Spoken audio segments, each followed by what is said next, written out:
Jammu Kashmir police के सेवानिवृत्त कर्मचारी एक बार फिर अपने हक के लिए सड़कों पर हैं। 1996 से वेतन विसंगतियों को दूर करने की मांग करते हुए इन सेवानिवृत्त कर्मचारियों ने उपराज्यपाल प्रशासन के रवैये पर रोष प्रकट किया। प्रदर्शनकारी कर्मचारियों का कहना है कि सरकार द्वारा सभी कर्मचारियों को 5वें, छठे और 7वें वेतन आयोग के लाभ दिए गए, लेकिन पुलिस के कुछ पदों के अधिकारियों को इनसे दूर रखकर सरकार ने सौतेला व्यवहार किया है। उन्होंने कहा कि हमने कितने कठिन दौर में अपनी सेवाएं दी हैं, लेकिन आज तक उनकी मांगों की कहीं भी सुनवाई नहीं हुई। उन्होंने कहा कि आज हमें मजबूर होकर बार बार प्रदर्शन करने के लिए सड़कों पर उतरना पड़ रहा है। क्या चाहते हम क्या चाहते आगे झुकना पड़ेगा, इंसाफ के आगे झुकना पड़ेगा। सर, ये जो हमारी बड़ी देराना मांग है, एक 96 से लेकर आज तक हमारी किसी भी गवर्नमेंट ने नहीं सुनी। फिफ्थ पे कमीशन जब से लागू हुआ तब उस वक्त हमें पुलिस को जो एएसआई हेड कांस्टेबल दोनों रैंकों को डिनाई किया गया। उसके बाद फिफ्थ पे कमीशन के बाद 6th 7th आया, इसी तरह चलता रहा। लिहाजा हमें किसी ने जस्टिफिकेशन नहीं किया और हमें ये ग्रेड नहीं दिए गए।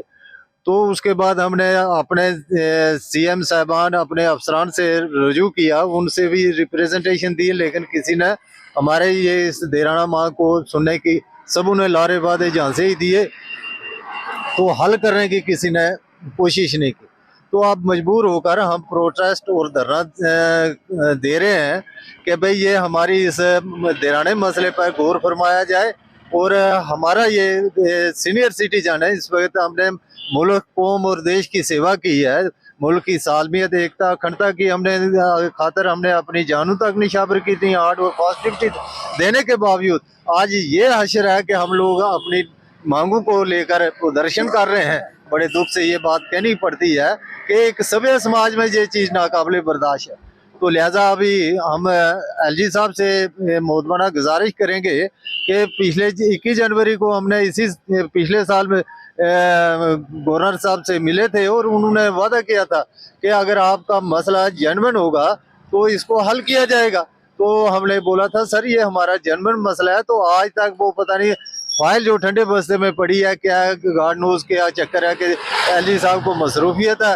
तो मैं आपके माध्यम से उनको ये कहना चाहूँगा कि हमारे इस देराने मसले पर गौर फरमाया जाए और हमारे साथ इंसाफ किया जाए। और इसमें अब कुछ एक हमारी जो अपनी एनजीओ की जो जिन लोगों को 2016 में मैंने जाके श्रीनगर वहाँ पर प्रोविंस प्रेसिडेंट बनाया, तो वही लोग अब आकर पैरेलल अपनी दुकानदारी चलाने के चक्कर में और पैरेलल एनजीओ बनाकर लोगों से गुमराह करके पैसे इकट्ठे करने के लिए इकट्ठे करके और गवर्नमेंट से ग्रांट लेकर तो वो अपनी दुकानदारी चला रहे हैं। तो मैं अपने साथियों से ये बात कहूँगा कि उनसे बाज रहिए और अननेसेसरी किसी को अपना पैसा मत दीजिए।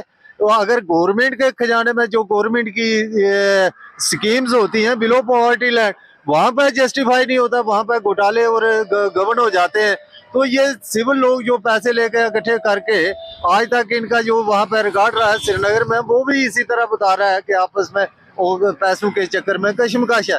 तो लिहाजा मैं आपके माध्यम से जितने भी रिटायरीज हैं सबसे दरख्वास्त करूंगा कि भाई इनके बहकावे में मत आइए और इनसे बाज रहिए। और इनका जो करैक्टर है वो हाजिर दौरान सर्विस जो इन लोगों ने किया वो करैक्टर है, एवरीबॉडी, हर एक आदमी का वो करैक्टर वो साय की तरह साथ चलता है। तो मैं आपसे ये आपके माध्यम से अपने साथियों से ये गुजारिश करूंगा कि भाई मैं किसी की शान के खिलाफ कोई नहीं बोलना चाहता। लिहाजा ये एक बात जरूर कहूंगा कि ये इन लुटेरे डाकुओं से बचें और कम से कम समाज में एक या जब भी कोई काम कर रहा है तो निष्काम होकर करें और बेदाग होकर ये सेवा करें। हम 2012 से चलते आ रहे हैं, तो आज तक ये कोई प्रूव कर दे कि 1 रुपया भी हमने लिया तो वो हमारे पास उंगल खड़ी करके बता दे, चाहे वो श्रीनगर का है चाहे जम्मू का है, किसी भी हमारी यूटी स्टेट का है, लद्दाख के भी ये नहीं कह सकते कि इन लोगों ने पैसे लिए। जो हमारे फाउंडर मेंबर साथ में चलते हैं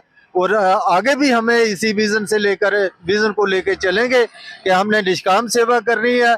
और जो जब तक हमारा ये पेन अमली का मसला हल नहीं होता तब तक हम इस स्ट्रगल और जदोजहद को हम पीछे नहीं हटेंगे और ना ही छोड़ेंगे। Deshbhagat university Punjab courses offered PhD, post graduate, under graduate, PG diploma, diploma certificate. Contact us for admissions.